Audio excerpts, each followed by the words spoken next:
Bienvenidos a la Agenda Económica AM de este martes acá en CNN Chile.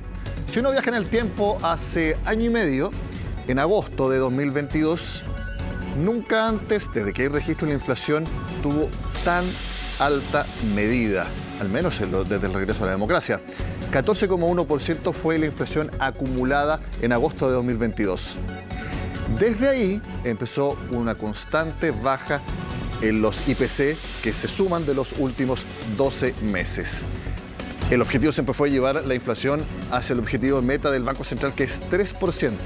Bueno, todo indica que ese objetivo prácticamente ya se habría alcanzado. De eso se desprende de las cifras de la encuesta de operadores financieros que publicó ayer el Banco Central y que muestra que la alza en la tasa de interés ya provocó el efecto que buscaba el Banco Central. Recordemos que la tasa subió hasta 11,25%. Bueno, ¿qué es lo que opina el mercado de los próximos IPC? El de este mes, febrero, apenas 0,1%. Recordemos que el de enero fue 0,7%. Bueno, este mes sería 0,1% y esto ya incluye obviamente la nueva canasta de precios.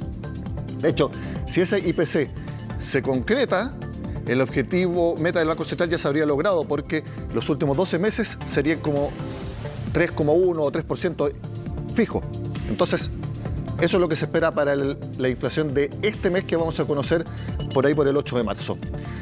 Luego, el IPC de marzo se espera que sea 0,4%. Aquí está lo mismo, me parece, que la encuesta de expectativas económicas. Marzo siempre es un mes con mayor inflación.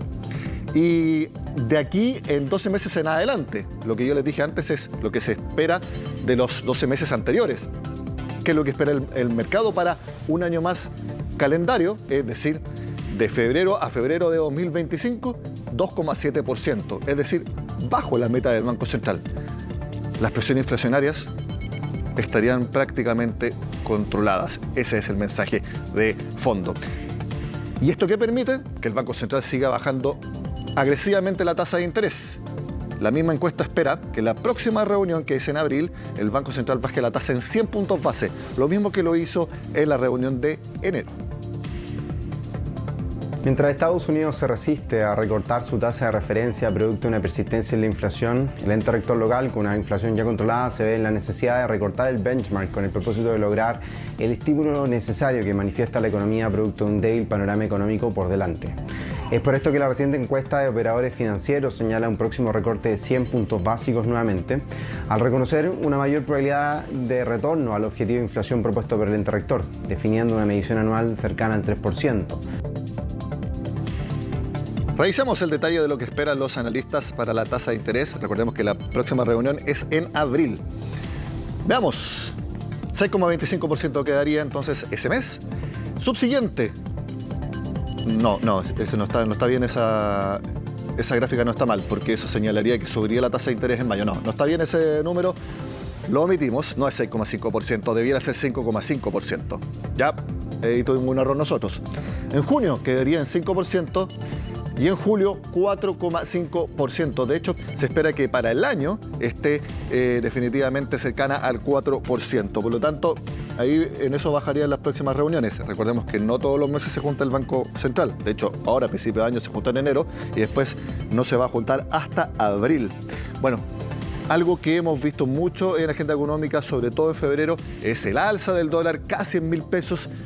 Ahora está con una leve baja, mucha volatilidad en el tipo de cambio. Es precisamente lo que analizan en el mercado.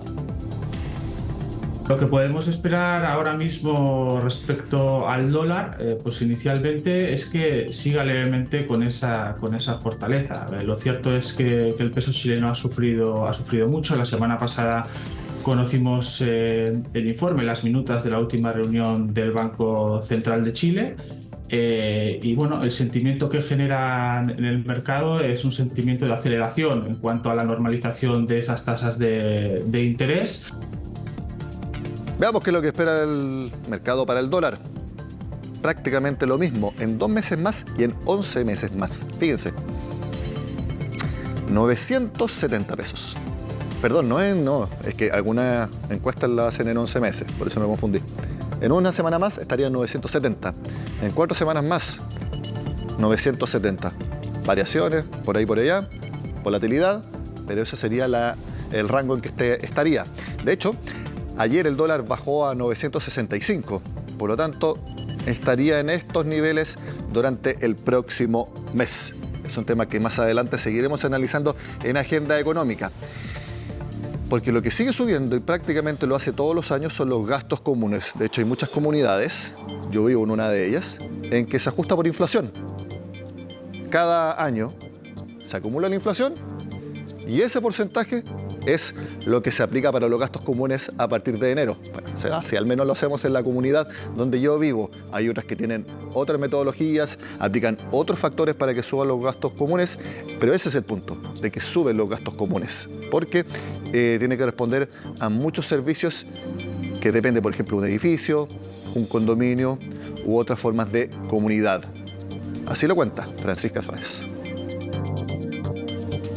Esta fue la publicidad que, para bien o para mal, dio bastante que hablar hace algunos días, generando críticas por parte del Colegio de Administradores. Pero más allá de la polémica, hay algunos que sí se sienten identificados con los altos precios que deben pagar por sus gastos comunes. Ha aumentado a lo mejor unos 15.000 pesos y yo creo que ha sido bastante complejo, sobre todo considerando que somos estudiantes y cada peso duele mucho. Y que suban los gastos comunes, los precios que tenemos, para cualquier persona es mucho. En nuestro último informe trimestral de vivienda, correspondiente al cuarto trimestre del 2023, hemos observado un incremento importante en los gastos comunes y este aumento particularmente es consecuencia del aumento de los costos de salario y los servicios terciarizados necesarios para el mantenimiento de las propiedades. Y de acuerdo a los datos de Portal Inmobiliario, esta sensación estaría justificada ya que al menos en el Gran Santiago se ve un aumento del 8,4% en los precios en el segundo trimestre de 2023. Han aumentado drásticamente, claro, me afecta muchísimo porque ya uno tiene presupuestado un monto. Sí, los gastos comunes han sido exponencialmente creciendo a raíz de los años normalmente. Yo llevo aquí viviendo como 15 años y ahora han subido unos 10.000, 15.000 pesos. Las alzas en los gastos comunes, por grandes o pequeñas que sean, se hacen sentir en el bolsillo de las personas. Pero, ¿por qué ocurre este aumento? Estos gastos comunes cubren varias cosas en los departamentos y en los condominios. Generalmente el mantenimiento de las áreas comunes, los sueldos del personal. La inflación del año ha jugado un papel obviamente súper importante en este incremento, afectando directamente a los costos asociados a los servicios y por ende obviamente el monto final de los gastos comunes han ido en incremento. Pero adicionalmente hay muchas cosas que no estuvieron antes y que ahora sí están. Los edificios necesitan cuestiones de las cuales están obligados por ley. Tienes que hacer inspecciones obligatorias, tienes que hacer certificaciones obligatorias. El personal de seguridad tiene que hacer los cursos OS10. En gran parte de las comunas del país los gastos comunes subieron durante 2023. Según el estudio de Portal Inmobiliario, las comunas de la región metropolitana donde más subieron los gastos comunes fue Cerrillos, Conchalí, San Bernardo, La Reina y Peñalolén. Mientras que los gastos comunes más elevados son Vitacura, Lo Barnechea, Las Condes, Colina y Providencia. En línea con eso, la proporción del costo de los gastos comunes siempre va a ir asociado a los servicios y comodidades asociadas a cada edificio, lo cual define cada comunidad y su administración. Esta comunidad no ha aumentado. Mantenemos un monto fijo ya hace varios años.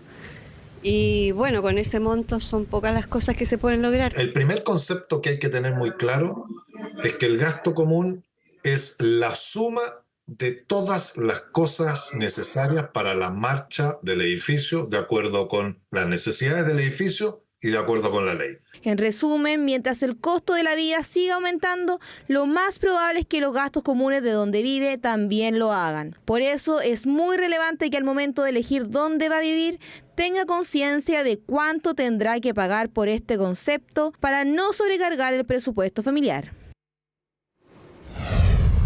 Respecto a eso, algo muy importante, que se paguen los gastos comunes. Es impresionante la cantidad de personas que viven en un condominio o en un edificio que no los pagan por distintas razones. Puede ser por problemas de dinero, por desempleo, por supuesto, pero hay mucha gente que no los paga porque se confía en que el resto va a poder cubrir las necesidades y eso es sumamente injusto. Cambiamos de tema por la tragedia de los incendios en la región de Valparaíso y la difícil tarea de la reconstrucción. Si bien van a haber subsidios y que están operando, hay una parte muy importante y que puede generar problemas, que está disminuyendo el número de voluntarios. De hecho, las autoridades están pidiendo a la gente que por favor vaya a ayudar de manera ordenada, no que vaya cada uno por su lado. Pero al parecer los voluntarios, que en un principio fueron muchos, ahora ya no lo son tantos. Mi hermano de Santiago me trajeron todo el material restante y con eso hemos logrado reconstruir. Si no hubiera sido por ello, estaríamos durmiendo en el suelo. Fue gracias a la ayuda de su familia que Alejandro y Eugenia pudieron comenzar a reconstruir su casa en Viña del Mar. Es el duro trabajo de la reconstrucción a pocas semanas de iniciarse marzo. Si usted te fijas, en toda la cuadra completa, nadie tiene construido nada, porque nadie tiene materiales. Ojalá que sea más pronto, o sea, la gente está sufriendo mucho, la gente no tiene casa. Y es que el ambiente en las zonas afectadas es así. Con maquinaria pesada se continúa el retiro de escombros. Tanto el MOP como la Dirección de Vialidad ha logrado ya a la fecha el retiro de 61.138 toneladas de las calles. Esto tiene que ver con el 71% avance. Entonces, la meta del 100%, el retiro de escombros, esta semana debería estar cumplida. La presencia de escombros, basura e incluso donaciones en mal estado ha desatado otro problema, que son los focos de insalubridad, entre ellos casos de sarna y COVID aislados, además de la presencia de ratas. Situación que incluso ha llevado a las autoridades a desechar más de 6 toneladas de ropa donada en mal estado. Son focos aislados, ¿ya? Hemos tenido algunos casos, por ejemplo, de COVID, hemos tenido algunos casos de escabiosis, sin embargo, son focos aislados, no estamos hablando de brotes. Cúmulos de ropa, en este caso, en un espacio que está contaminado, ¿cierto? Tanto con hollín como con humedad. Por supuesto que va generando alguna posibilidad de presencia de microorganismos en primera instancia y también de pulgas, garrapatas, empiezan a aparecer también los roedores. Evidentemente, no colabora nada que se estén entregando ayudas que terminan siendo perjudiciales para la comunidad o problemas sanitarios. La presencia de voluntarios también es crucial en este proceso, apoyos que con el paso de las semanas han disminuido, pero que no dejan de ser necesarios no solo para reconstruir, sino que para ayudar en distintos tipos de labores. Necesitamos muchas voluntarias y voluntarios para que nos ayuden precisamente a hacer más ágil la entrega de mercadería. Tenemos que rotular muchas cajas también y por tanto creo que el seguir llamando a los voluntarios hoy día es fundamental porque la verdad que nos faltan manos. Hasta ahora, el gobierno ha entregado bonos, subsidios, programas de viviendas transitorias, entre otras ayudas, pero queda pendiente un plan de reconstrucción a mediano y largo plazo concreto, que aún sigue en proceso y ha sido criticado por su lentitud. Pero además de esta planificación de mediano plazo para poder recuperar todas las zonas afectadas, el gobierno está desde el primer día en el territorio, desplegado primero en combatir el fuego, en proteger las vidas y en esta etapa de rehabilitación y ayudas tempranas, donde se están entregando ayudas a todas las familias y las personas afectadas. Si ya en tiempos normales la burocracia de las compras, la burocracia para poder llegar a distintas familias con sus distintas necesidades es lenta o enlentece los procesos, hoy día más que nunca necesitamos que este Estado sea moderno. El plan es elaborado por el Comité de Ministros y Ministras para la Reconstrucción y se espera que para la tercera semana de marzo sea presentado. Son solo algunos de los primeros pasos para volver a darle vida a un sector que pasó por una de las tragedias de mayor envergadura de nuestro país. Hacemos la pausa y ya volvemos con más Agenda Económica AM aquí en CNN Chile. En febrero el dólar ha coqueteado con los 1.000 pesos, llegó a estar en casi 980 y ahora está en 965, con una volatilidad que lo ve en esos rangos. Ahora, los expertos creen que el dólar va a bajar en los próximos meses. ¿De qué depende? Eso lo analizamos junto al subgerente de estudios de Capitaria, Ricardo Bustamante, que vemos en pantalla. ¿Cómo está, Ricardo? Muy bien, Nicolás, muchas gracias por la invitación. ¿Cómo estás tú? Muy bien, partamos con las proyecciones que tienen ustedes. ¿Ustedes concuerdan con el resto del mercado de que si se cumplen las distintas expectativas de los factores que inciden en el tipo de cambio, este debiera situarse más cerca de los 950, incluso yendo hacia los 900 en los próximos meses? Sí, efectivamente. Lo que hemos visto en el corto plazo es una presión alcista por algunos factores que son muy importantes, donde uno de ellos es el diferencial de tasas entre Chile y Estados Unidos. ¿Qué va a suceder con esto? Básicamente, o qué ha estado pasando, mejor dicho, hemos tenido que en Chile ha venido una baja de tasas muy fuerte, mientras que Estados Unidos ha mantenido esa tasa de interés. Por lo tanto, se va generando por un tema de carry trade, que se llama, un impacto en que van saliendo dólares del país en busca de una mejor tasa para poder colocar ese dinero. Bajo ese punto de vista, ese escenario debería comenzar a cambiar a mediados de este año, cuando la Reserva Federal comience con su proceso de baja de tasas y al Banco Central de Chile no le quede mucho espacio para seguir bajando la tasa de manera agresiva. Cuando veamos ese cambio, ese punto de inflexión, que debería venir aproximadamente en mayo o junio, ya deberíamos empezar a ver una baja en el dólar que incluso podría bajar de los 900 pesos, incluso por qué no buscar esos 850 pesos, 830 pesos que estuvo cotizándose algunos meses atrás. Partamos por la Reserva Federal de Estados Unidos. Ya prácticamente es un dato que no la va a bajar la tasa en marzo. Algunos proyectan que podría ser en mayo, pero también hay otros que creen que va a ser en junio. Me parece que el mercado estadounidense está bastante dividido, que sea mayo o junio. Esas son las proyecciones y te quería preguntar por qué se ha ido postergando la baja de la tasa de interés allá en la primera economía mundial.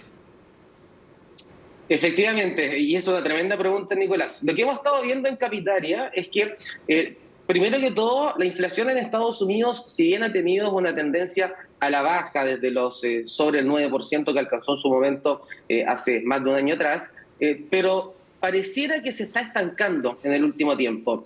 Ha alcanzado niveles en la parte baja cercano al 3%, hablando de la inflación al consumidor, después repunta el 3,7%, después nuevamente caía hacia el 3,1%, pero ha mostrado más estabilidad en vez de haber continuado con una tendencia a la baja. Ese problema, que básicamente que la inflación no siga cediendo, es lo que ha limitado estas expectativas de un recorte pronto en la tasa de interés. Porque si la Reserva Federal baja la tasa de interés y comienza este proceso, digamos, de manera anticipada, mientras no esté controlada la inflación, va a generar un efecto inflacionario porque se va a reactivar nuevamente el consumo, se va a reactivar la economía y esto suele generar un impulso para los precios. Por lo tanto, Jerome Powell, presidente del Banco Central estadounidense, y muchos de los miembros de la Reserva Federal han comentado que mientras no se alcance el objetivo de inflación de la entidad monetaria norteamericana, no deberían venir bajas de tasas. Entonces, eso es lo que ha estado frenando precisamente que en Estados Unidos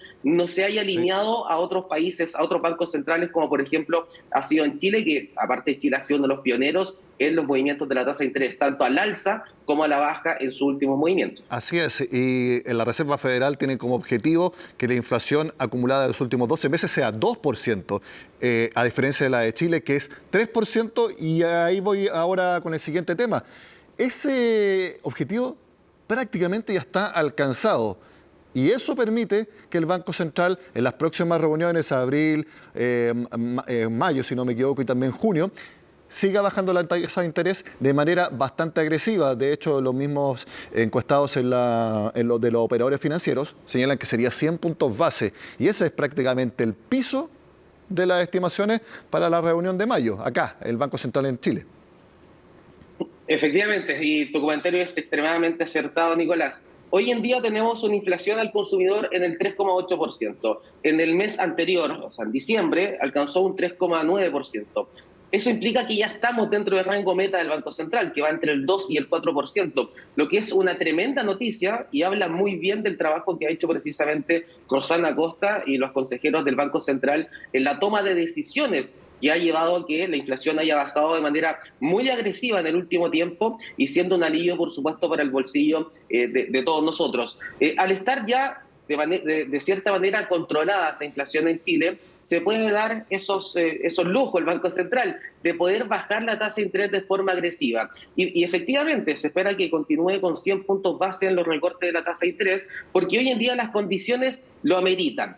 De todas maneras, hay que ser bien consciente que esta inflación es una inflación acumulada de 12 meses. Se espera un 0,1% de variación para lo que es el mes actual, lo que es febrero, que se conocería el próximo mes, y eso implicaría que la inflación podría incluso alcanzar el 4%. Pero no es una mala noticia, porque por una base comparativa, ya en el mes subsiguiente, teniendo una inflación de un 0,2%, que es algo controlado, la inflación anual bajaría un 3%. Ahí bajaría mucho más fuerte, porque aún seguimos con rezagos de inflación elevada que se generaron hace 11, 12 meses atrás. Si no me equivoco, marzo de 2023 fue 1,1 la inflación mensual. Exactamente. Entonces, claro, tú dices, imagínate, se fueron un IPC de 0,2%, ya es una diferencia de un punto completo. Entonces, ahí el IPC acumulado de los últimos 12 meses baja de manera importante, como tú mencionas. Y otro factor muy relevante, y me atrevería a decir que aún más importante que la información pasada, es la futura, porque el Banco Central se fija mucho en las expectativas de inflación en 12 meses en adelante y también en 24 meses en adelante. Y lo que más les gusta a los bancos centrales es, usando el término técnico que ocupan ellos, es que las expectativas estén ancladas en el objetivo meta, que es 3%. Y vimos en la última encuesta de operadores financieros que en 12 meses más se espera que sea 2,7, bajo el objetivo meta. Es decir, que ya también, por lo que se espera futuro, en 1 año y 2 años, también hay prácticamente plena tranquilidad en el Consejo del Banco Central de que el objetivo ya se cumplió. Efectivamente, hay un consenso extremadamente generalizado en que la inflación está muy encaminada a la meta, que es una tremenda noticia. Y ese 2,7% que estaría por debajo del 3% de meta, tampoco es malo, digamos. Hay que considerar que toda la inflación que vimos durante los últimos 2 años es una inflación que ya queda como base, por lo tanto, incluso tener algún momento una ligera época deflacionaria no sería tan malo para la economía chilena, considerando que los precios parten de una base mucho más elevada cuando se hace la comparación anual. De todas maneras, todo el consenso que hemos visto es que precisamente deberíamos tender a una inflación que siga bajando en términos de su incremento anualizado, y además de eso podríamos tener algunos meses con inflación mensual negativa, y eso sería muy bueno para todos los pagos en UF, dividendos, colegiaturas, matrículas, etcétera. Sería bastante favorable, considerando que precisamente por esta expectativa de que la inflación siga bajando, se podría dar este escenario de tener algunas variaciones negativas, pero en términos mensuales. Sí, en diciembre, cuando cayó el IPC, yo vi el pago del crédito hipotecario, bajó respecto al mes anterior. Unos pesos, está bien, pero como señal, por Dios que es agradable. Bueno, vamos a estar viendo cómo fluctúa entonces el dólar. Ya evaluamos acá los factores más importantes para el tipo de cambio. Ricardo Bustamante, como siempre, muy amable por estar con nosotros. Un gusto, Nicolás, y muchas gracias por la invitación. Que tengas buen día. Igualmente, tú también. Termina la Agenda Económica AM y les quiero invitar a la Agenda Económica PM de hoy, porque la vamos a dedicar 100% al empleo. ¿Cuáles son las proyecciones para este año? Los sectores que van a contratar más y los que van a contratar menos. O algunos tips, por ejemplo, ¿saben ustedes usar bien LinkedIn? ¿Cómo poner la experiencia anterior de manera correcta, que sea atractivo, etcétera? Bueno, eso y más lo veremos en Agenda Económica PM dedicada al empleo, hoy a las 8 de la tarde.